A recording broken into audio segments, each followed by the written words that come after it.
Ada atau baru apa namanya sampai tahap pelecehan. Terima kasih Anda masih menyaksikan Apa Kabar Indonesia Pagi Weekend. Kembali kami akan menyambung perbincangan terkait perkembangan kasus pelecehan seksual yang dilakukan oleh terduga tersangka Agus. Saya akan ke Pak Joko terlebih dahulu. Pak Joko, sejauh ini bagaimana kemudian tindak dari Komisi Disabilitas Daerah NTB untuk mengamankan sekaligus memberikan arahan begitu ya kepada para korban di sana? Ya, pertama saya malah mau menjelaskan soal Agus dulu ya. Jadi memang Agus ini kita dampingi sejak dari awal, kemudian kita juga fasilitasi untuk pendampingan hukumnya, termasuk rekomendasi terkait dengan tahanan rumah itu memang dari Komisi Disabilitas Daerah. Sehingga kita berharap bahwa pemenuhan terhadap haknya Agus sebagai tersangka itu sebagai disabilitas terpenuhi dulu. Sedangkan untuk korban, memang ketika kami juga akhirnya menerima pelaporan-pelaporan dari para korban, kami bekerja sama dengan pendamping korban untuk kemudian melakukan pendampingan korban yang dewasa. Sedangkan untuk yang anak-anak, kami bekerja sama dengan Lembaga Perlindungan Anak, kemudian Dinas Sosial, dan UPTD PPPA untuk kemudian melakukan pendampingan terhadap para korban yang saat sekarang ini sudah tertangani lah, insya Allah. Sudah aman lah kira-kira untuk para korban yang 15 ini. Itu Mas. Pak Joko, tadi Anda mengatakan bahwa di awal ini Anda menjadi pendamping dari tersangka Agus begitu ya. Apa yang mungkin disampaikan dari sisi Agus? Kabarnya juga ia merasa justru menjadi korban. Iya, jadi awalnya kan dari satu pelaporan. Satu pelaporan itu kemudian Agus pelapor melapor ke polisi, tapi di sisi lain kemudian ada laporan balik. Nah, sejak saat itu sebenarnya kami sudah bekerja sama dengan teman-teman kepolisian. Ketika kemudian Agus membuat klarifikasi bahwa dia adalah korban dari pelaku pertama, itu malah kemudian muncul dua korban lagi yang kemudian menyampaikan bahwa dia juga menjadi korbannya Agus. Nah, itu kemudian masuk di dalam BAP 3 korban ini. Pada saat kemudian ditetapkan tersangka Agus ini, Agus membuat klarifikasi di media sosial, kemudian akhirnya menjadi viral di mana-mana. Itu kemudian memicu korban-korban lain melaporkan ke KDD. Jadi ada permintaannya, tolong KDD juga melihat sisi kami sebagai korban, kami juga jadi korban nih gitu. Jadi awalnya yang KDD hanya konsen pada bagaimana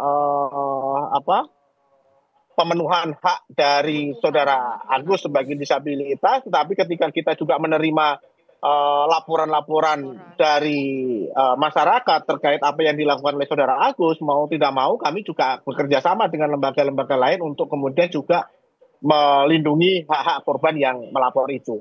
Itu kira-kira Mbak.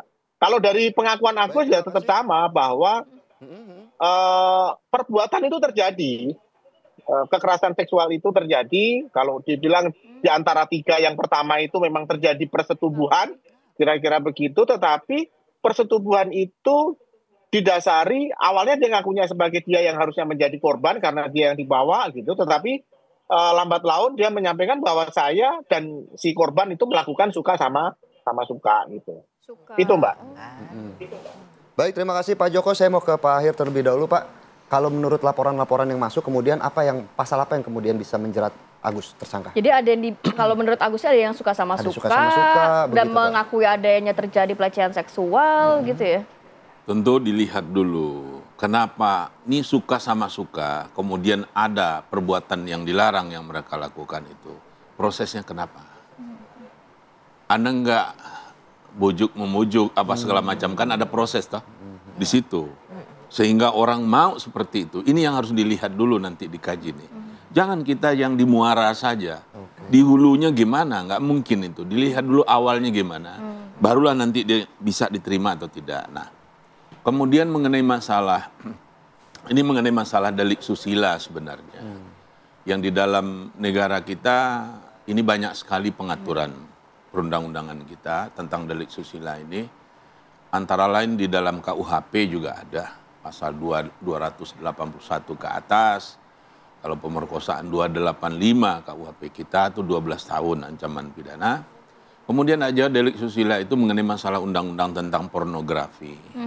Ada juga delik susila itu tentang kekerasan seksual, Undang-Undang nomor 12 tahun 2022, ini yang terbaru. Ya, jadi banyak. Nanti yang kita kenal di dalam hukum pidana ini ada ajaran tentang konkursus, gabungan tindak pidana. Jadi seseorang melakukan, satu orang melakukan suatu perbuatan bisa melanggar banyak aturan.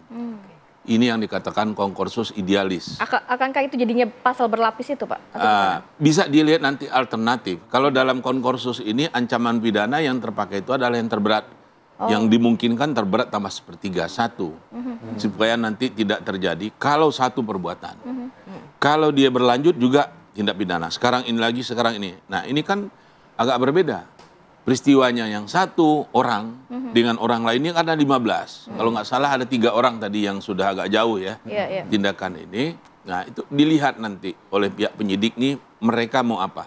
Apakah nanti dakwaan oleh pihak penuntut umum akan dibuat kumulatif atau dibuat satu alternatif yang terberat tambah sepertiga. Oh itu. Nah, itu dimungkinkan. Nah konkursus diatur dalam pasal 63, 64, 65 Pak Akhyar, KUHP kita. tapi kalau melihat kondisi dari Agus sendiri, tadi kan juga Pak Joko ini sebenarnya awalnya mendampingi untuk pemenuhan hak-hak Agus sebagai disabilitas. Apakah itu juga dari sisi hukum bisa meringankan mungkin sebenarnya Pak? Tergantung hakim melihat nanti ya. Ketika misalnya kita azas praduga tidak bersalah, tentu harus kita lakukan. Sebelum saya masuk ke situ, ini sebaiknya teman-teman LPSK ini turun. Perlindungan saksi dan korban. Ternyata korbannya kan banyak nih. Betul sekali. Bukan hanya satu kan. Ada takut untuk melaporkan. Menurut saya beri jaminan itu. Kita nggak tahu kalau memang ada ancaman-ancaman apa yang dilakukan oleh TSK terhadap yang bersangkutan, dia mungkin sulit untuk mengungkap ke masyarakat. Ini harus diungkap semua.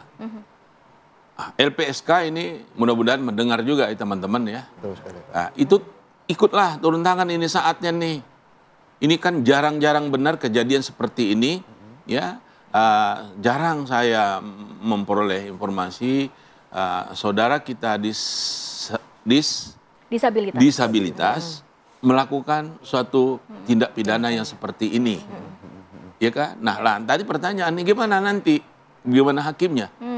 Tapi kalau di memang beberapa case bisa meringankan sebenarnya. Ya, dari sisi ini hukum. dalam hal perbuatan itu hakim akan lihat jika nanti berproses hakim berkeyakinan misalnya suatu saat ini terpenuhi unsur yang pasal yang didakwakan, dia akan masuk kepada hukuman. Nah, sebelum menjatuhkan hukuman dilihat dulu apa hal apa yang meringan, apa yang memberatkan.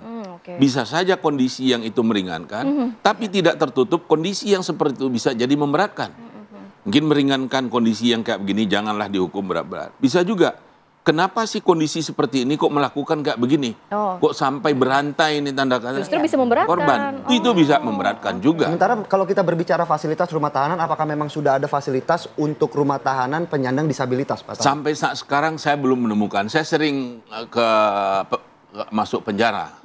Maksud saya menemani mengunjungi begitu Pak ya, bukan saya narapidana. Berhadapan dengan hukum gitu ya Pak ya. Iya, itu sering bawa mahasiswa kita ke situ. Saya belum menemukan. Memang akhir-akhir ini saya udah agak jarang ikut lagi. Nah, ini kan bahan juga buat negara kita membuat suatu tempat yang khusus buat kalau terjadi pelaku seperti ini nanti disiapkan juga. Ini kan sambil berjalan gitu. Betul sekali. Mbak Ajeng, ini banyak mungkin banyak PR tadi yang disampaikan oleh Pak Akhyar, tapi juga banyak catatan juga untuk kita ya. Apa sebenarnya secara psikologi yang harus menjadi perhatian khusus begitu? Jangan sampai kasus seperti ini terulang karena mungkin di luar sana banyak Agus-Agus lainnya yang juga belum terdeteksi begitu kan ya. Lagi viral banget ya nama Agus ya. Yang mencari korbannya yang sedang mungkin galau dan lain sebagainya akhirnya dimanipulasi sehingga berujung pelecehan seksual. Kalau kita fokus kepada perilaku manipulasi, nggak semua orang yang manipulatif itu berpotensi melakukan kriminalitas ataupun kejahatan. Tapi memang ada potensinya dikarenakan kalau kita lihat apakah memang motif manipulasinya apa sih gitu. Motif manipulasi biasanya kan demi keuntungan pribadi. Tapi kalau sudah menipu, kemudian melakukan sesuatu yang ilegal, mengajak untuk berbuat yang tidak baik, tentunya itu bisa dalam kategori sudah melakukan kejahatan.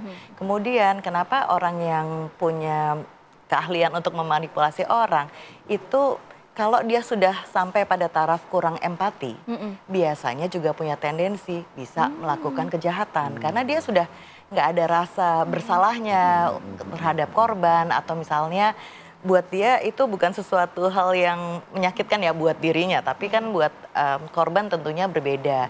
Jadi kita lihat apakah motif manipulasinya seperti apa, kemudian bagaimana kondisi orang tersebut, apakah memang dia punya karakter yang kurang empati, biasanya itu bisa mengarah ke kejahatan. Satu hal lagi, apakah memang memiliki gangguan kepribadian. Seperti psikotik, jadi psikopat ya. Kemudian satu lagi adalah biasanya terkait dengan sosiotik, jadi antisosial. Jadi bagaimana mengidentifikasikan dari ini seorang yang manipulatif menjadi ternyata gangguan kejiwaan. Tapi tahan dulu Mbak Ajeng, kita akan sambung lagi di segmen berikutnya, tetap bersama kami di Apa Kabar Indonesia Pagi.